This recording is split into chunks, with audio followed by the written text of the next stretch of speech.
Welcome back to biology का classes. मैं हूँ ऋचा श्रीवास्तव। मैं आपका क्लास 10th का बायोलॉजी के चैप्टर से एक्सप्लेन कर रही हूँ, जिसमें अभी आपका पहला चैप्टर चल रहा है लाइफ प्रोसेजेज। मैंने इसमें थोड़ा सा बताया था कि लाइफ प्रोसेजेज होता क्या है, लाइफ में कौन कौन से प्रोसेजेज होते हैं। मेन प्रोसेजेज में मैंने आपको ये बताया था कि न्यूट्रिशन पहला प्रोसेस है, दूसरा प्रोसेस होता है रेस्पिरेशन, तीसरा प्रोसेस होता है एक्सक्रीशन। ठीक है, तो ये तीन मेन प्रोसेजेज हैं जिनके बारे में आपको पढ़ना है। और एक चौथा भी प्रोसेस था जिसका नाम था रिप्रोडक्शन। तो रिप्रोडक्शन के बारे में भी आपको आगे चल के पढ़ना है। ठीक है, प्लांट्स में भी और एनिमल्स में भी, प्लांट्स में भी यही सारे प्रोसेसेस पढ़ने हैं आपको और एनिमल्स में भी यही सारे प्रोसेसेस आपको देखने हैं। ठीक है, तो अभी तक मैंने आपको ये बताया था कि लाइफ प्रोसेसेस क्या होते हैं, क्यों इनकी जरूरत पड़ती है, इनकी स्टडी की हमें जरूरत क्यों पड़ी। और ये लाइफ प्रोसेसेस में सबसे पहला जो प्रोसेस था वो है न्यूट्रिशन। न्यूट्रिशन भी मैंने बताया था, कितने मोड ऑफ न्यूट्रिशन होते हैं, न्यूट्रिशन की डिफिनीशन दिया था मैंने। जो भी फूड हम इंटेक कर रहे हैं किसी भी मीडियम के थ्रू, तो वो प्रोसेस क्या कहलाता है, न्यूट्रिशन कहलाता है। ठीक है, तो न्यूट्रिशन मैंने बता दिया था। फिर उसके बाद मैंने आपको मोड ऑफ न्यूट्रिशन बताया था। मोड ऑफ न्यूट्रिशन में भी मैंने ऑटोट्रॉपिक मोड ऑफ न्यूट्रिशन और हेटरोट्रॉपिक मोड ऑफ न्यूट्रिशन, ये दो मोड ऑफ न्यूट्रिशन बताए थे। फिर ऑटोट्रॉपिक जो अपना खाना खुद बनाए, तो ऐसा सिर्फ प्लांट्स में होता है, एनिमल्स में ये प्रोसेस नहीं होती है। तो ये जो ऑटोट्रॉपिक न्यूट्रिशन है वो सिर्फ प्लांट्स में इनकी बात करेंगे। ठीक है, और हेटरोट्रॉपिक मोड ऑफ न्यूट्रिशन भी मैंने बताया था, ये तीन तरीके के होता है, तीन तरीके का होता है। पहला क्या है, पैरासिटिक, दूसरा है सैप्रोफिटिक और तीसरा क्या है, होलोजोइक। तो पैरासिटिक मतलब जो दूसरे ऑर्गेनिज्म पर रह करके अपना फूड मटेरियल इनटेक करें या अपटेक करें, तो उन्हें क्या बोलेंगे, पैरासिटिक।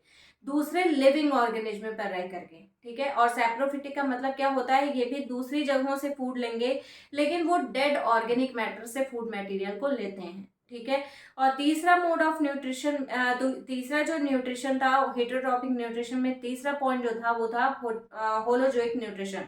होलोजोइक न्यूट्रिशन में मैंने बताया था कि जब सॉलिड फूड मटेरियल को अपटेक किया जाता है, जैसे हम लोग जो खाना खाते हैं वो सॉलिड फॉर्म में खाते हैं, तो वो प्रोसेस क्या कहलाता है, होलोजोइक न्यूट्रिशन कहलाता है। ठीक है, तो इतनी चीजें मैंने आपको बताई थी। अब आज का जो टॉपिक है आपका वो है न्यूट्रिशन इन प्लांट्स। प्लांट्स में न्यूट्रिशन किस तरीके से होता है, प्लांट्स किस तरीके के से न्यूट्रिएंट को अपटेक करते हैं या किस तरीके से उनमें न्यूट्रिएंट लिया जाता है।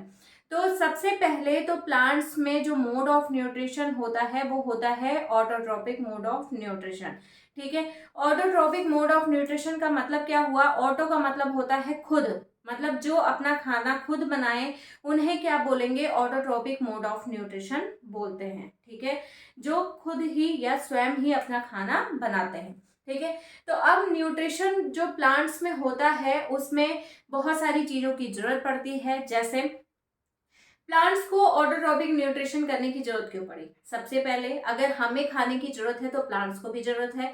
क्यों क्यों जरूरत है खाने की, हम जब खाना खाते हैं तो हमारी बॉडी में चलने फिरने या घूमने फिरने के लिए एनर्जी आती है। ठीक है, या अगर हम बोल पा रहे हैं एनर्जी से, जैसे मैं आपको पढ़ा रही हूँ, मेरे अंदर एनर्जी है तो ही तो मैं आपको पढ़ा पा रही हूँ। तो इसके लिए आपको कुछ तो ऐसा एनर्जी के लिए लेना पड़ेगा, आपकी बॉडी के लिए ऐसा एनर्जी कुछ होना चाहिए जिसकी वजह से आप ये सारे प्रोसेस कर सकें।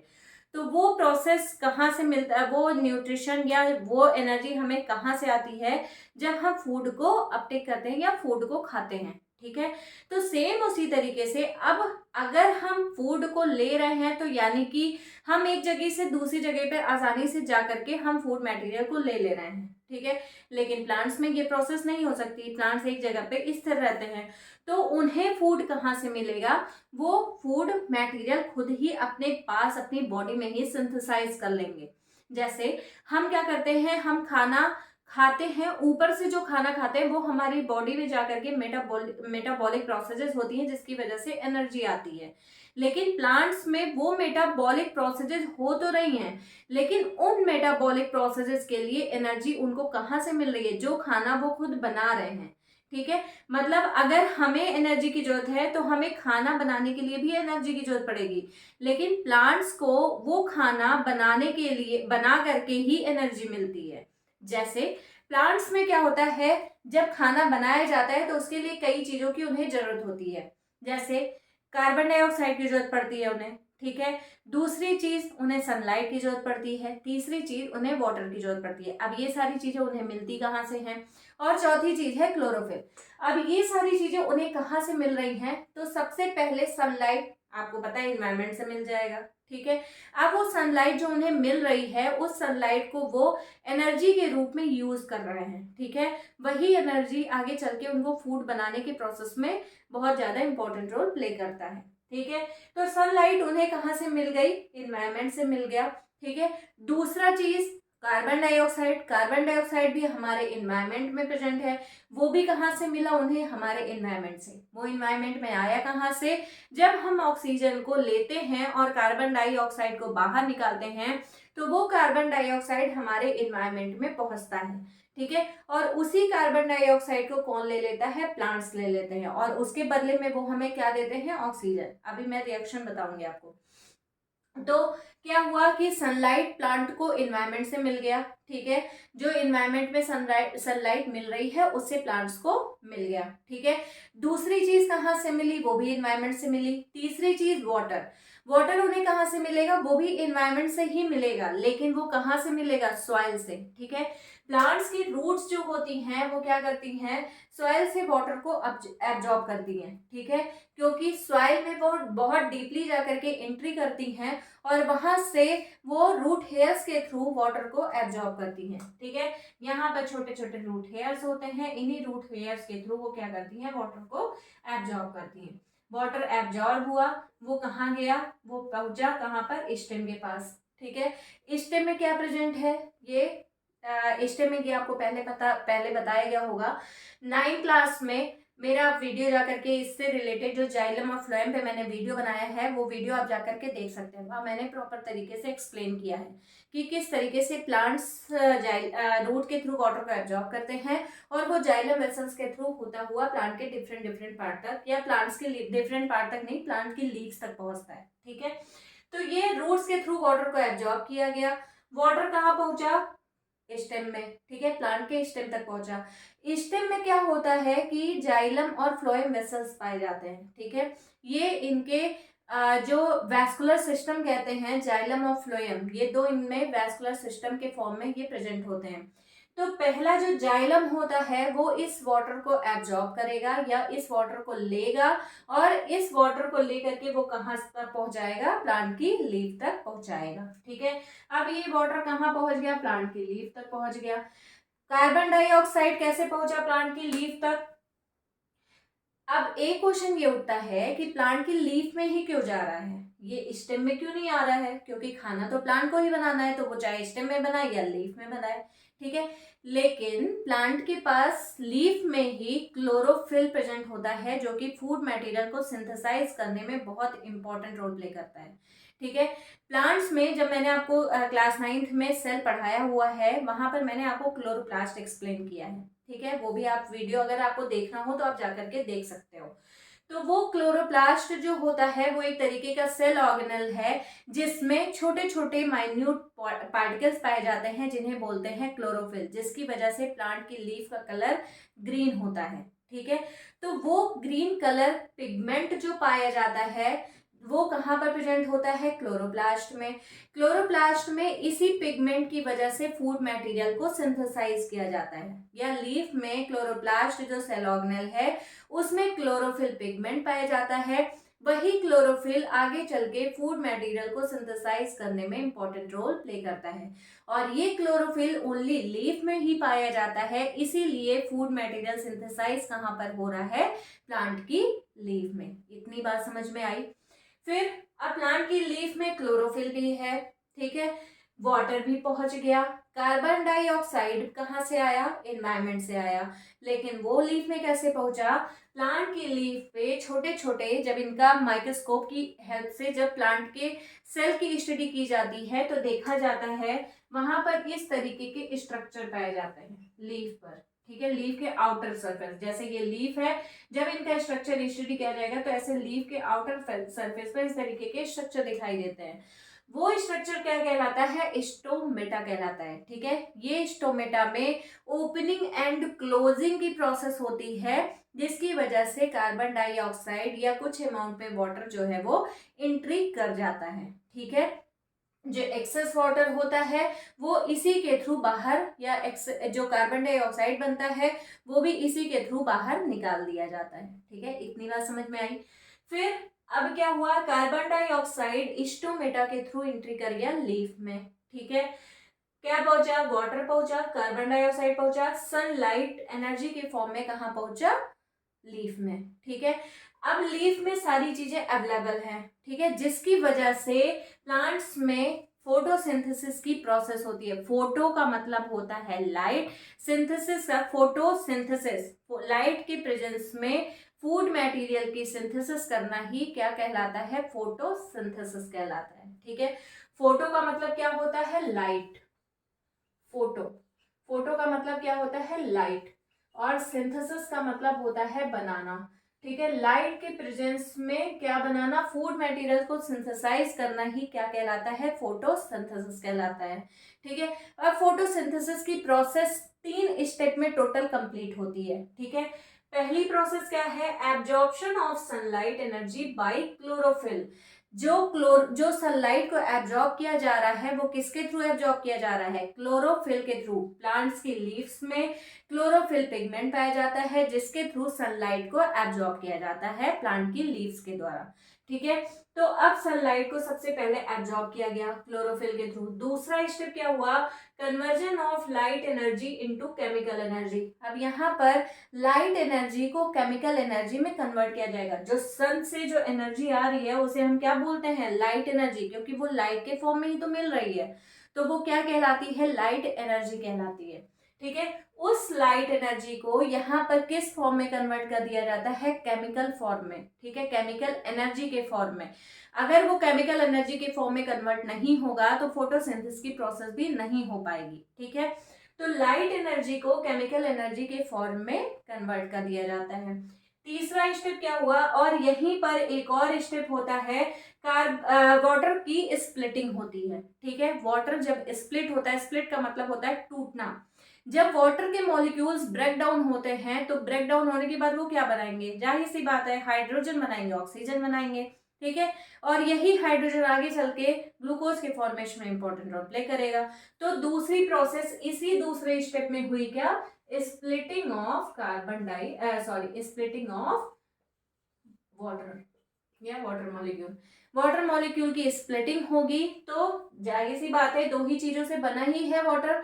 पहला क्या है, हाइड्रोजन, दूसरा क्या है, ऑक्सीजन। अब ये जब ब्रेक डाउन होगा तो हाइड्रोजन अलग हो जाएगा, ऑक्सीजन अलग हो जाएगा। ठीक है, फिर तीसरी स्टेप क्या होती है, फॉर्मेशन ऑफ ग्लूकोज। अब ग्लूकोज का फॉर्मेशन कैसे हो गया, कार्बन डाइऑक्साइड, अब इसके लिए रिएक्शन क्या है, सबसे पहले कार्बन डाइऑक्साइड प्लस वाटर, ये आपस में कंबाइन होंगे, और यहाँ पर किस चीज की जरूरत पड़ेगी इन्हें, सनलाइट और क्लोरोफिल। ठीक है, ये 4 चीजों की जरूरत होती है प्लांट्स को, जिसकी वजह से वो फोटोसिंथेसिस कर पाते हैं। अगर ये चारों चीजें ना अवेलेबल हो, इसमें से कोई एक चीज भी अवेलेबल नहीं होगी तो इनमें फोटोसिंथेसिस की प्रोसेस नहीं होगी। ठीक है, तो कार्बन डाइऑक्साइड और वाटर मॉलिक्यूल ये दोनों कंबाइन हुए, और कंबाइन होने के बाद ये किस चीज का फॉर्मेशन किए, C6H12O6। ठीक है, अब यहाँ पर कार्बन के कितने मॉलिक्यूल दिख रहे हैं, 6 मॉलिक्यूल, तो यहाँ पर हम क्या कर देंगे 6। अब इसको बैलेंस करना है, जितने मॉलिक्यूल्स हैं उनको आपस में बैलेंस करना है। कार्बन के क्योंकि 6 मॉलिक्यूल्स हैं तो यहाँ पर भी कार्बन के आगे 6 हम लिख देंगे, क्योंकि हमें दोनों मॉलिक्यूल्स को बराबर करना है। ठीक है, अब ऑक्सीजन कितना हो गया, 6 2 12 हो गया। ठीक है, यहाँ पर ऑक्सीजन कितना है, 6 है। ठीक है, तो अब यहाँ पर क्या करेंगे, यहाँ पर ऑक्सीजन 6 है। ठीक है, अब यहाँ पर ऑक्सीजन कितना निकला, एक ऑक्सीजन मॉलिक्यूल इधर भी, क्योंकि ऑक्सीजन निकलता है, रिलीज होता है। ठीक है, तो यहाँ पर क्या करेंगे, हम इसके आगे 6 कर देंगे। ठीक है, तो अब यहाँ पर क्या हुआ, ऑक्सीजन के कितने मॉलिक्यूल हो गए, 6 टू 12, इस तरीके से इसको बैलेंस जब हम करेंगे तो यहाँ पर ग्लूकोज का फॉर्मेशन होगा। ठीक है, ये क्या है, ग्लूकोज है। ठीक, ग्लूकोज का फॉर्मेशन हो गया। ग्लूकोज के फॉर्मेशन होने के बाद अब ये ग्लूकोज क्या होगा, बॉडी के डिफरेंट डिफरेंट पार्ट्स में पहुंचाया जाएगा। जैसे यहाँ पर ग्लूकोज का फॉर्मेशन हुआ, ये ग्लूकोज अपवर्ड डायरेक्शन में और डाउनवर्ड दोनों डायरेक्शन में ये मूवमेंट होगा इसका, क्योंकि प्लांट्स के टिप रीजन को भी फूड की जरूरत है, प्लांट के लोअर टिप रीजन को भी फूड की जरूरत है। तो प्लांट के डिफरेंट डिफरेंट रीजन तक फूड को पहुंचा दिया जाएगा। ठीक है, और जो बचा हुआ फूड है वो किस फॉर्म में कन्वर्ट हो जाएगा, स्टार्च के फॉर्म में। ठीक है, और ये स्टार्च के फॉर्म में कन्वर्ट होने के बाद ये क्या हो जाएगा, यहाँ पर लीफ में स्टोर हो जाता है ये फूड मटेरियल। ठीक है, इतनी बात समझ में आई। तो ये जो पूरी प्रोसेस है ये है पूरी प्रोसेस फोटोसिंथेसिस की। ठीक है, फिर से देख लेते हैं एक बार। फोटोसिंथेसिस, प्लांट्स में न्यूट्रिशन, सबसे पहले प्लांट्स में न्यूट्रिशन होता कैसे है, तो प्लांट्स अपना खाना खुद बनाते हैं, ये आपको पहले से पता है, क्योंकि प्लांट्स के पास बहुत सारी चीजें अवेलेबल हैं। पहली प्रॉब्लम प्लांट्स के साथ ये है कि वो एक जगह से दूसरी जगह पर फूड के लिए मूव नहीं कर सकते। तो अगर वो फूड के लिए मूव नहीं कर सकते तो उन्हें खाना, अब हम तो पहुंचाएंगे नहीं एक प्लांट तक खाना, तो और हम उन्हें खाना खिलाएंगे कैसे, तो इसलिए वो क्या, भगवान ने उन्हें ऐसा बना दिया जिससे कि वो अपना खाना खुद बना सके। ठीक है, सोचो नेचर का दिमाग कितना बढ़िया चला, भगवान का दिमाग कितना बढ़िया चला कि उन्होंने क्या किया, प्लांट्स को खाना बनाने के लिए ही वो सारी चीजें वहीं पर अवेलेबल करा दी। ठीक है, तो अब क्या हुआ, ये फोटोसिंथेसिस की प्रोसेस प्लांट्स में होती है जिसकी वजह से वो अपना खाना खुद बना सकते हैं। ठीक है, इसीलिए इन्हें क्या बोलते हैं, ऑटोट्रॉफ्स बोलते हैं। ठीक है, तो फोटोसिंथेसिस की प्रोसेस होती क्या है, लाइट के प्रेजेंस में जब फूड को सिंथेसाइज किया जाता है तो वो प्रोसेस क्या कहलाता है, फोटोसिंथेसिस कहलाता है। फोटो का मतलब होता है लाइट, सिंथेसिस का मतलब होता है फॉर्मेशन करना, मतलब फूड मटेरियल को फॉर्मेशन करना किसकी प्रेजेंस में, सनलाइट की प्रेजेंस में। तो ये प्रोसेस क्या कहलाता है, फोटोसिंथेसिस कहलाता है। ठीक है, अब प्लांट्स में किन किन चीजों की जरूरत होती है ये फोटोसिंथेसिस के लिए, तो सबसे पहले प्लांट्स को जरूरत किस चीज की होती है, सनलाइट की। ठीक है, वो सनलाइट इनको कहाँ से मिल गया, एनवायरमेंट से मिल गया। और दूसरी चीज किस चीज की जरूरत है, कार्बन डाइऑक्साइड की। वो कार्बन डाइऑक्साइड इनमें कहाँ से आया, स्टोमेटा के थ्रू आया। ठीक है, ये स्टोमेटा के थ्रू वो कार्बन डाइऑक्साइड क्या करता है, एंट्री करता है। मैंने अभी बताया कि स्टोमेटा प्लांट्स के लीफ में पाए जाते हैं, जो कि हमें नेकेड आई से नहीं दिखाई दे सकते। जब हम माइक्रोस्कोपिक स्टडी करते हैं प्लांट्स के लीव्स की तो हमें ये स्टोमेटा दिखाई देते हैं। ठीक है, स्टोमेटा में ओपनिंग एंड क्लोजिंग की प्रोसेस होती है, जिसकी वजह से जब प्लांट्स को फूड बनाना होता है तो वो कार्बन डाइऑक्साइड, स्टोमेटा की ओपनिंग की प्रोसेस होती है और वो कार्बन डाइऑक्साइड क्या होता है, एंट्री कर जाता है। ठीक है, अब कार्बन डाइऑक्साइड जो है वो एंट्री कर गया, फिर क्या हुआ, कार्बन डाइऑक्साइड की एंट्री करने के बाद अब किस चीज की जरूरत है, हमें वाटर की जरूरत है। वाटर कहाँ से लिया जाएगा, प्लांट की लीव्स के थ्रू। ठीक है, प्लांट की लीव्स के थ्रू, सॉरी प्लांट्स के रूट्स के थ्रू वाटर को एब्जॉर्ब किया जाएगा, कहाँ से, सॉइल से। ठीक है, वो भी इन्वायरमेंट में है, लेकिन सॉइल से जब वाटर को एब्जॉर्ब किया जाएगा तो यहाँ पर पाई जाती हैं वेसल्स। ठीक है, एक होती है जाइलम वेसल, एक होती है फ्लोएम वेसल। तो जाइलम वेसल क्या करती है, फूड मटेरियल, सॉरी वाटर को कहाँ तक पहुंचाती है, लीफ तक पहुंचाती है। ठीक है, लीफ तक जब वो वाटर पहुंच गया, अब प्लांट्स के पास क्या क्या चीजें हो गई अवेलेबल, कार्बन डाइऑक्साइड हो गया, वाटर हो गया, और तीसरा क्या हो गया, सनलाइट। अभी एक चीज की कमी है प्लांट्स में, कौन सी चीज की, क्लोरोफिल की। ये प्लांट्स में क्लोरोफिल पहले से ही प्रेजेंट होता है। ठीक है, प्लांट्स में, प्लांट्स की सेल्स में सेरोगेनल क्लोरोप्लास्ट पाया जाता है, जहां पर पिगमेंट प्रेजेंट होता है जिसे बोलते हैं क्लोरोफिल। ये छोटे छोटे पार्टिकल्स के फॉर्म में प्रेजेंट होते हैं जो कि फूड मटेरियल सिंथेसाइज करने में बहुत इंपॉर्टेंट रोल प्ले करते हैं। ठीक है, अब ये क्लोरोफिल, वाटर, कार्बन डाइऑक्साइड और सनलाइट, ये चारों चीजें मिलकर के क्या करेंगे, ग्लूकोज का फॉर्मेशन करेंगे। ये फोटोसिंथेसिस की प्रोसेस 3 स्टेप में होती है। पहला स्टेप क्या है, absorption of sunlight energy by chlorophyll.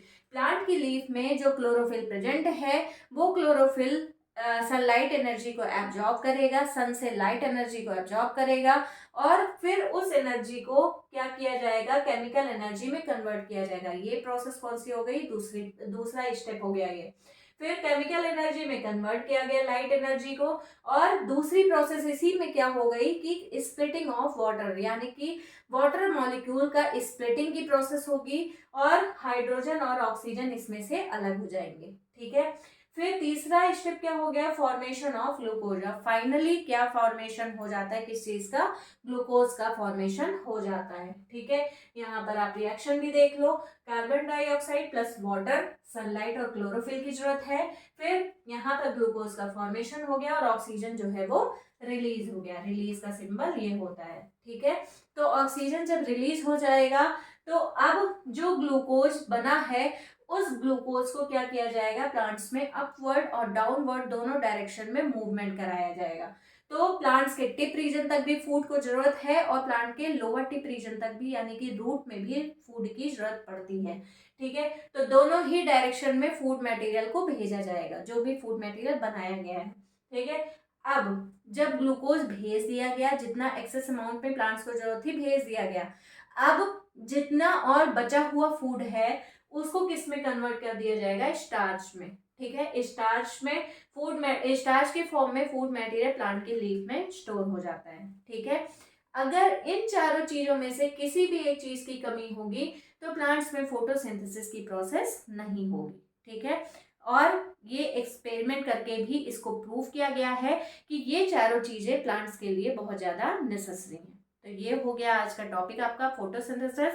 आगे की जो एक्सपेरिमेंट्स हैं वो आपको मैं एक्सप्लेन करूंगी। नेक्स्ट टॉपिक जो होगा वो आपका एक्सपेरिमेंट्स होगा, मतलब कैसे कैसे एक्सपेरिमेंट करके देखा गया था कि प्लांट्स को क्यों इन चीज़ों की जरूरत पड़ी और कैसे प्लांट्स इन चीज़ों के बिना फोटोसिंथेसिस नहीं कर सकते। ठीक है, तो अगर आपको ये टॉपिक समझ में आया हो तो बहुत अच्छी बात है, और अगर नहीं समझ में आया होगा तो आप मुझे कमेंट कर देना, मैं वो टॉपिक वापस से एक्सप्लेन कर दूंगी।